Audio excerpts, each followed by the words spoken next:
After a long wait consisting of multiple delays, your friendly neighborhood Spider-Man has finally arrived, and the first season of the show has come to a close. If you saw my reactions to the show before it released, then you'd know that I couldn't help being very cautious about this show, considering how long it's been since we had a Spider-Man show that was actually good. I saw some potential in it, but I was also afraid of this one being yet another disappointment. Before I say anything else about the show, I think it's important to mention the fact that this show was originally going to be called Spider-Man Freshman Year, and it was supposed to be a prequel to the MCU Spider-Man films. However, this idea ended up being scrapped for the exact reason why I didn't like the idea in the first place, which was that it would massively restrict what you'd be able to do with the show. So instead of taking place within the actual MCU, this show takes place within its own MCU adjacent universe. So that means this is essentially the MCU Spider-Man equivalent of TNAS. Poor TASM is once again the outlier, as that universe is now the only one of the three that never got a spin-off show. Either way, I'm really glad that they did away with the prequel idea, because if this show had to force itself to be a prequel to Spider-Man Homecoming, they wouldn't even be allowed to use any actual high-tier Spider-Man villains in it, and they'd also be running the risk of having continuity errors. So how is the show? Well, first things first, I actually want to talk about the animation, because I remember when the trailer for the show came out, the animation received a lot of criticism. I even expressed my disappointment in it as well, stating how I couldn't believe that the art style of the 2003 show holds up significantly better than what was being shown here. But I think the footage that they used in the trailers must have been old footage from when the show was unfinished, because it looks so much better in the final version. This art style just works. It's very vibrant and has some nice shading. I still don't know if I like it more than the art style in TNAS,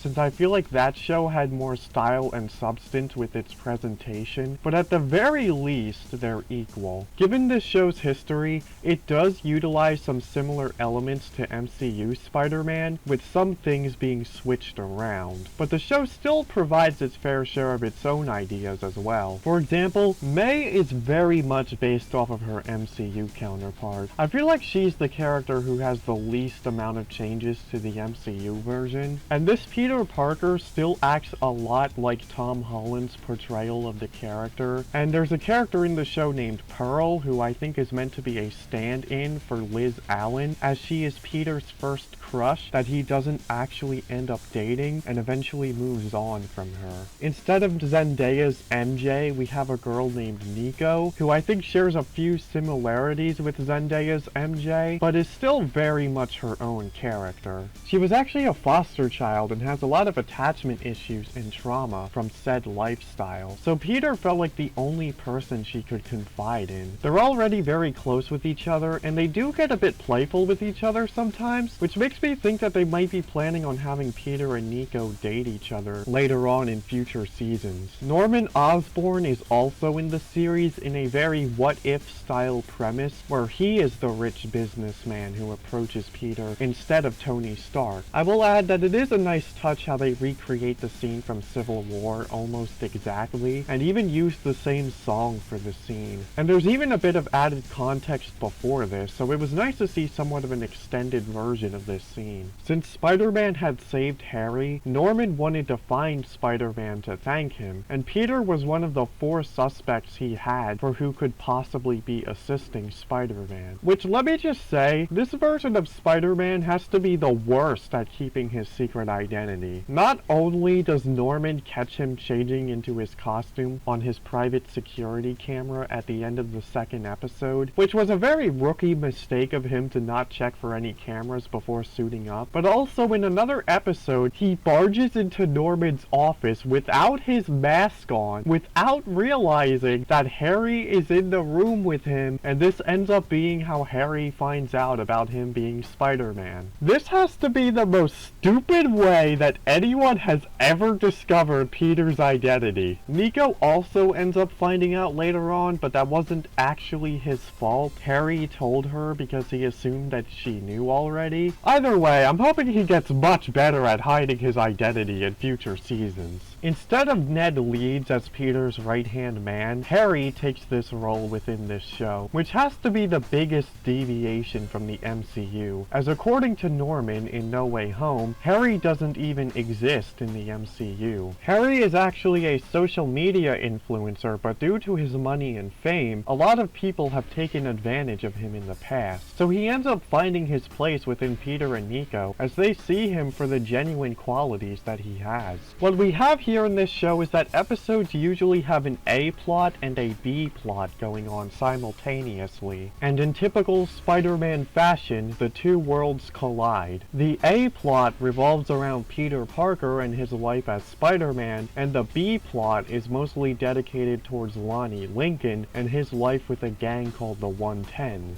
Now, I think I speak for all of us when I say that Lonnie being in this show and getting as much of a focus as he does was a huge surprise. Making him one of Peter's friends is a large departure from what you would expect from Spidey media, and the very gradual build-up to him becoming Tombstone is actually very well done. He didn't really join the 110s willingly, as he only joined as a trade-off to get his younger brother out of the gang in order to keep him safe. But as the show progresses, you see him start to place his trust within them. This actually creates a very interesting parallel between Lonnie and Peter, as they both make sacrifices due to their sense of responsibility. Even when Lonnie is given several chances to leave the 110s, he still decides to stay with them. I really like the fact that they went with a more sympathetic take on the character, and if he does go full Tombstone in future seasons, it's just going to make his downfall all the more impactful.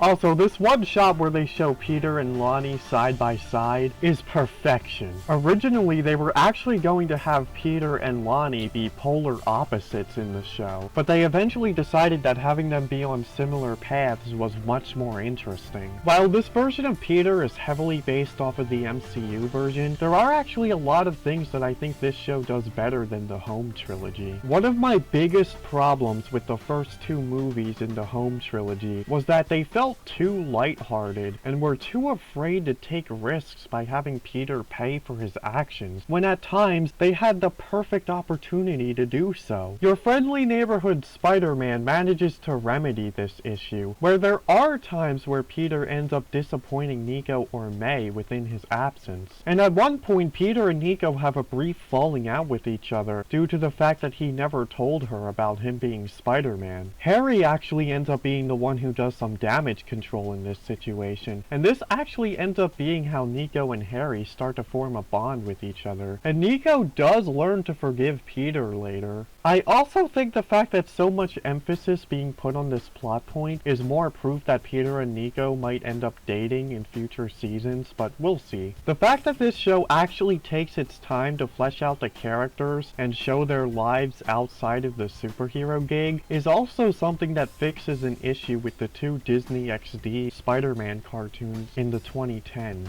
as those shows were very lacking in that regard, especially Ultimate Spider-Man. Another issue that the Spider-Man Home trilogy gets a lot of criticism for is the fact that they don't ever mention Uncle Ben in those films, and they almost treat it as if he never even existed, as the only proof of his existence in those films was through a blink and you'll miss it Easter egg on Peter's suitcase in Spider-Man Far From Home. This is another issue that your friendly neighborhood Spider-Man manages to fix, as even though they don't actually show Uncle Ben's death in the show, his presence is still felt, as Peter and May do talk about how much he meant to them and how they're both struggling to move along without him. Another issue I had with the Home trilogy is that it felt like it prioritized the grander MCU first and placed its Spider-Man stuff second. And this is another issue that is fixed in this show, as it feels like a Spider-Man show first and foremost, with some MCU references and lore in the background rather than the other way around. Even within this show's 2-episode premiere, they had already proven to me that they understand the character. As there's a scene where someone took a small amount of money, but Peter saw how they regretted their actions, and he decides to let them go due to how much he knows the value of second chances. Empathy is a core trait within Spider-Man's character, and this scene shows this perfectly. Peter even has some good jokes in this show, and it's honestly really satisfying to see him be funny in the cartoons again. There's even some scenes of him stopping some random thug crimes, which is another aspect from the old cartoons that I missed that's nice to see again. Another thing to point out is the fact that this show does the whole plot point of the character not wearing their iconic costume until the end of the series because they have to earn their costume. This has become a cliche recently, and I mostly blame the fact that it feels like a lot of studios are trying to copy the first Sonic the Hedgehog movie when they do this, due to the fact that throughout the majority of the movie, Sonic was wearing white shoes, and he doesn't get his iconic red sneakers until the final act of the movie. And since the reception to this was very positive, a lot of studios probably looked at this and said, "Oh wow, that's really cool. We should do this in our project too." And it's just getting old at this point. While the show does have this cliche, I think it is a bit more understandable considering the origins of the show. And I actually do like the look of his homemade suit, because I like how it's all made out of sportswear. And I think the impractical exposed wire is a nice touch. But even then, he doesn't keep the homemade suit for the entire show, so they at least switch things up a bit. There's an episode where he goes through multiple different costumes from the Identity Crisis storyline, until him and Norman end up settling on the Future the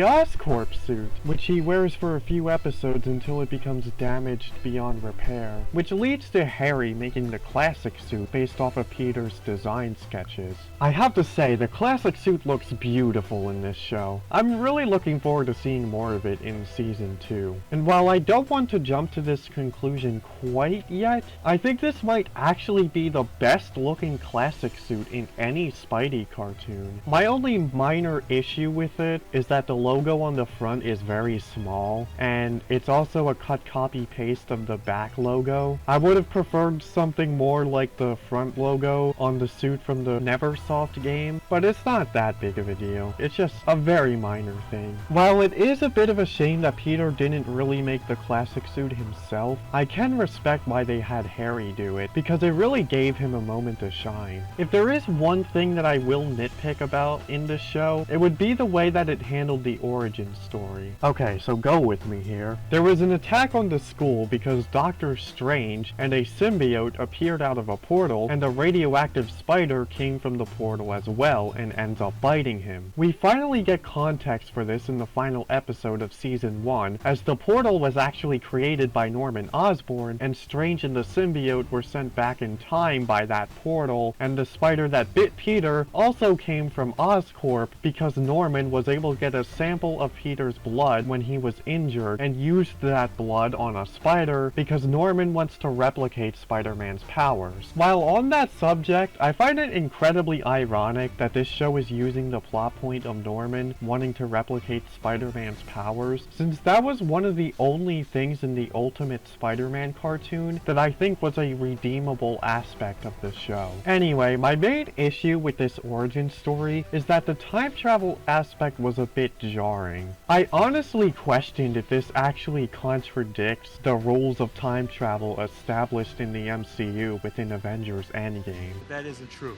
Think about it. If you travel to the past, that past becomes your future, and your former present becomes the past, which can't now be changed by your new future. Exactly.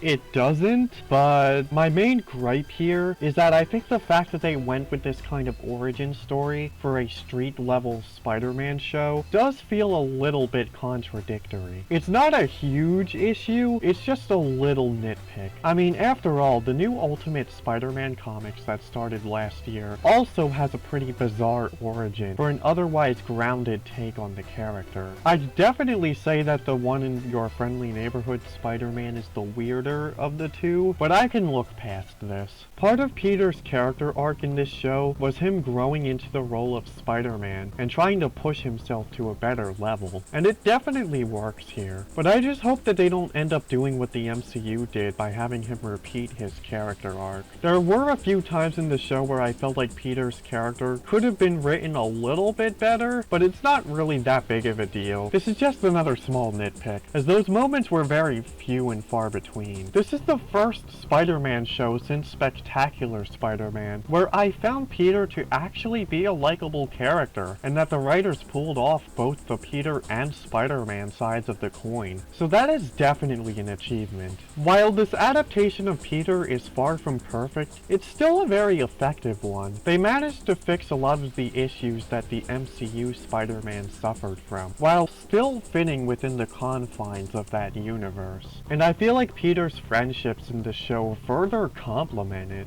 I think Pearl is a lot more interesting than Liz, because Liz felt more like a plot device, whereas Pearl actually feels like a fleshed out character. Lonnie was very unexpected, and it was very interesting, focusing more on his life prior to getting exposed to Diox 3. Harry is way better than Ned Leeds, no competition. And while I found Nico interesting, at times she does feel like she's pretty interchangeable with Zendaya's MJ. In regards to Norman, I remember when the concept art for this show was revealed, I thought that Green Goblin was going to end up being the main villain in the final episode, but that didn't end up being the case at all. I obviously knew from the very beginning that Norman would end up taking advantage of Peter, but I also thought there'd be some beef between these two throughout the course of the show. So I was pretty surprised seeing them actually getting along with each other up until the final episode. So this didn't go exactly how I thought it would, but it was a nice subversion of expectations. The show definitely dropped a lot of foreshadowing to him becoming Green Goblin later down the road, and I actually like this direction that this show and the Insomniac games have taken with Norman, where it's a lot more of a slow build-up to him becoming Green Goblin. We also get to see Otto Octavius in this show, and while Otto being more of a sympathetic character has become the norm that pretty much every adaptation has done ever since Sam Raimi's Spider-Man 2, this show finally gives us a change of pace. It's actually refreshing that they didn't go the sympathetic route with the character. I love how they make him act like a villain from an old Saturday morning cartoon. I miss stuff like this. In a similar vein to other villains in the show, they focused on Otto prior to him going full Doc Ock, and he was just selling weapons to other criminals. They even went the Spider-Man PS4 route with his backstory, where Norman and Otto actually used to be business partners who went their separate ways and became bitter enemies. Since Peter was working with Norman in this show instead of Octavius, it is a nice switch up from what we saw in the Insomniac games. The main antagonist in this season was Scorpion, and I always felt like Scorpion is a severely underutilized character in a lot of adaptations. So I was so happy to finally see him get the spotlight he deserved in this show. We finally got an adaptation that shows how ruthless he is, and that he can easily be one of Spider-Man's deadliest foes. Since Scorpion was also teased in the post-credit scene of Spider-Man Homecoming, it was great to see this finally pay off after all this time, albeit in a different continuity. It was also really satisfying seeing Peter and Lonnie work together to bring him down, as it really tied the knot between this storyline where Scorpion's gang was at war against the 110s. The show also features a few cameos from other Marvel superheroes, including Iron Man, Doctor Strange, and Daredevil. And this was a neat touch because it really felt like the old pre-MCU days of Marvel, where other characters could show up in different projects without having to connect to whatever movie or TV show is upcoming. The web-swinging scenes in this show are also pretty cool, and I think we might get even better ones in future seasons. The action sequences were also fun to watch. Obviously nothing too groundbreaking, but it gets the job done. I also like how the the show uses licensed songs, as it gives more personality to the characters. I gotta give credit where it's due. The people working on this show made very solid song choices, and a lot of these songs were very obscure prior to being used in the show, so their music taste must be really good. The voice cast also does a great job. This time, Peter is voiced by Hudson Thames, who has actually voiced Peter before in What If. I only watched one season of What If, but I remember not being very impressed by his performance. However, I feel like he did a much better job this time around. He's obviously trying to be a Tom Holland sound-alike, and it actually impressed me how close he sounds to Holland. A few other performances in the show that stood out to me were Coleman Domingo as Norman Osborn and Eugene Bird as Lonnie Lincoln. Heck, they even got Charlie Cox to reprise his role as Daredevil from the Netflix series. And while sometimes live-action actors tend to give very half-baked voiceover performances, Charlie Cox actually pulls off the transition from live-action to animation very well. One of the last things to talk about is the fact that this show definitely did a lot to set up future seasons. There were a lot of characters set up to eventually become iconic Spidey villains later down the road. Green Goblin, Doc Ock, Tombstone, and Venom obviously being the biggest ones. But they even set up Rhino, the Chameleon, and the Lizard to all be included in the series at some point. They even set up a storyline regarding Peter's father. So these are a lot of loose ends that are going to need to be addressed. And while the show has already been renewed for 2 more seasons, I actually feel like 2 more seasons may not even be enough to tie all of this up, and that there should be a 4th season as well. Heck, even just based off of the first 2 episodes, I was already feeling like this show could easily last for 4 seasons, and I'd honestly love to see that. Some concept art for season 2 has already been revealed, which showcases Gwen Stacy and her Spider-Gwen outfit, and to be honest, I really don't like the fact that Spider-Gwen is going to play a part in the next season. It feels like we're jumping into the concept of multiple Spider-People way too quickly. I suppose it's possible that this version of Gwen is from another universe, and perhaps could even be the same one from the Spider-Verse films, but I'm honestly really sick of the oversaturation of Spider-Gwen. It feels like the only reason why there's been so much Spider-Gwen recently is because of the success of the Spider-Verse films. And another thing that I find questionable is the fact that I feel like they foreshadowed that Harry is going to be Venom, due to the fact that they cut to a close-up shot of Harry's face immediately after they show the symbiote. I'm not sure how I feel about that, considering the fact that we already did this song and dance not that long ago in Spider-Man 2 PS5. I'm fine with iterations of Venom that are not Eddie Brock, and I actually liked seeing Harry as Venom in Spider-Man 2, but it's really starting to feel like Harry is just becoming the default answer to making someone other than Eddie Venom. But hey, this show has managed to subvert my expectations before, so maybe this will all turn out fine in the end. All things considered, I think this show is the superior take on MCU Spider-Man. This is the first time since 2009 that I actually enjoyed a Spider-Man show, and I'm definitely looking forward to season 2. Thank you all for watching, and take care.